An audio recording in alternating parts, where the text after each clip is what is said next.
6 होते हैं। कितने पक्षों में बांटा हुआ है? फर्स्ट ईयर में अपन ने पढ़ा था, है ना? तो अब तो पूजा बताएगी, बताओ, क्योंकि ये तो वर्ड है, इनको तो याद होगा, तो इनसे पूछने से कोई लाभ नहीं है। जो एक्सीलेंट हो उसी से पूछ लेना चाहिए। हाँ जी, कौन?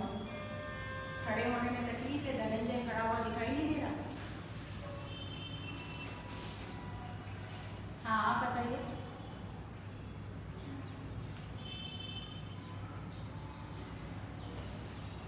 बोलिए।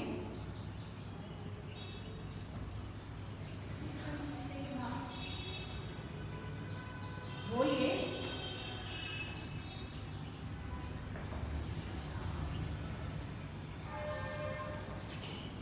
अब तीनों बैठ जाइए।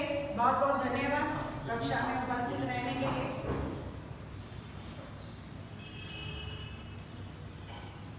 हमने 3H की बात की थी। पहला H हेड, दूसरा H हार्ट और तीसरा H हेड। बहुत बार हमने बताया, किसने डिवाइडेशन किया था? ब्लूम ने। इन्होंने ये बताया था कि सबसे पहले किसी भी चीज को हम सीखते हैं या पढ़ते हैं तो हमें किसकी आवश्यकता होती है? ज्ञान की। जब ज्ञान होगा, नॉलेज होगी, तभी हम उसके बारे में समझने का प्रयास करेंगे। ज्ञान के 6 पक्ष थे और स्वयं ज्ञान का 2 भाग था, प्रत्यभिज्ञान और प्रत्यस्मरण। पहले ज्ञान होगा, फिर स्मरण होगा। उसके बाद में ज्ञान के जो 6 पक्ष थे, उसमें कौन कौन से पक्ष थे? कौन बताएगा?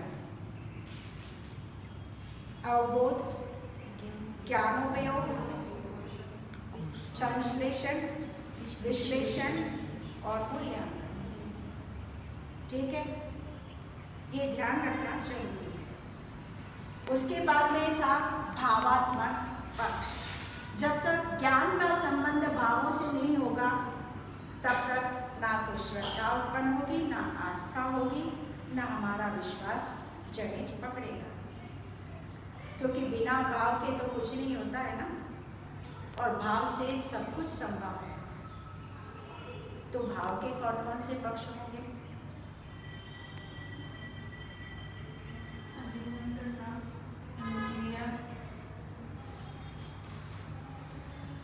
बोलो। भाव होगा तभी तो उस चीज को हम एक्सेप्ट करेंगे, अधिग्रहण करेंगे। पकड़ में कब आएगी वो बात? पहले ज्ञान हुआ। बहुत बार सामान्य शब्दों में बताया है, बहुत बार, बस थोड़ा सा सोचने की आवश्यकता है। वो सोचना कैसा? ग्रहण कब करेंगे? जब मन को अच्छा लगेगा। भाव से संबंध हुआ ना, तभी तो ग्रहण होगा, और ग्रहण होगा तभी तो अनुक्रिया होगी।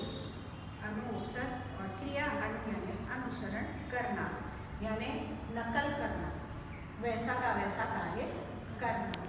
समझ में आया? फिर उसके बाद क्या होगा? मूल्यांकन।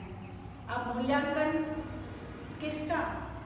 जो ग्रहण किया उसका, और जो हमने क्रियाविधि अपनाई उसका। ये सब किससे संबंधित हुई? विषय वस्तु से। अब अपना जो अंतिम पक्ष है, क्रियात्मक पक्ष। तीनों एक साथ होंगे तभी हमारा उद्देश्य पूरा होगा। टुकड़ों में हमारा उद्देश्य पूरा नहीं होगा। सारी पढ़ाई हम किसके लिए कर रहे हैं? शिक्षण के लिए। शिक्षा के उद्देश्य और शिक्षण उद्देश्य, थोड़ा सा अगर सोचोगे तो शिक्षा के उद्देश्य क्या हो गए? विस्तृत, असीमित। क्योंकि शिक्षा कोई एरिया थोड़ी हुई, बहुत सारा विशाल एरिया है, उसका क्षेत्र बहुत है।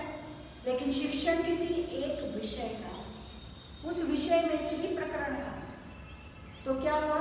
शेष।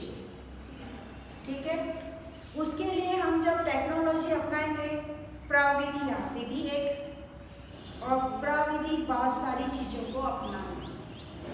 जैसे मान लीजिए पृथ्वी की घूर्णन गति, यही बोलते हैं ना, ठीक है।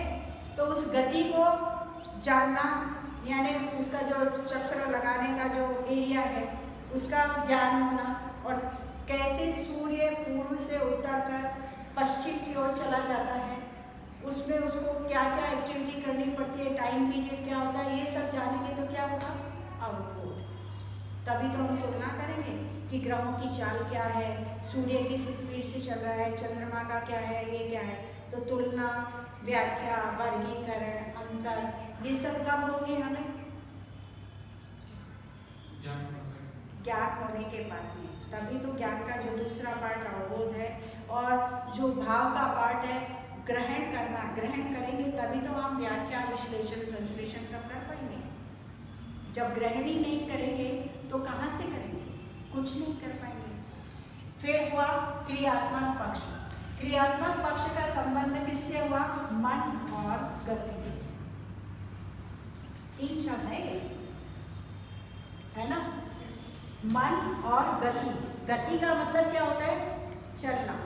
चलना, शिक्षा चलेगी थोड़ी ना, शिक्षा चलेगी ना शिक्षण चलेगा, और चलेगा तो कैसे चलेगा, विचारों के आदान प्रदान से। ज्ञान का हस्तांतरण बोलते हैं ना अपन कि उच्च अध्ययन में हम क्या करेंगे, ज्ञान का हस्तांतरण करेंगे। तो इस तरह से हमें क्या पता चला कि ज्ञान का संबंध किससे हुआ, मन, और उसके साथ साथ मन के साथ उसकी गति, यानी मन किस गति से उस एरिया में जो प्रकरण, आप जो टॉपिक समझा रहे हैं, उस टॉपिक को स्पष्ट कर पा रहे हैं। ठीक है, तो ऐसी स्थिति में इसका संबंध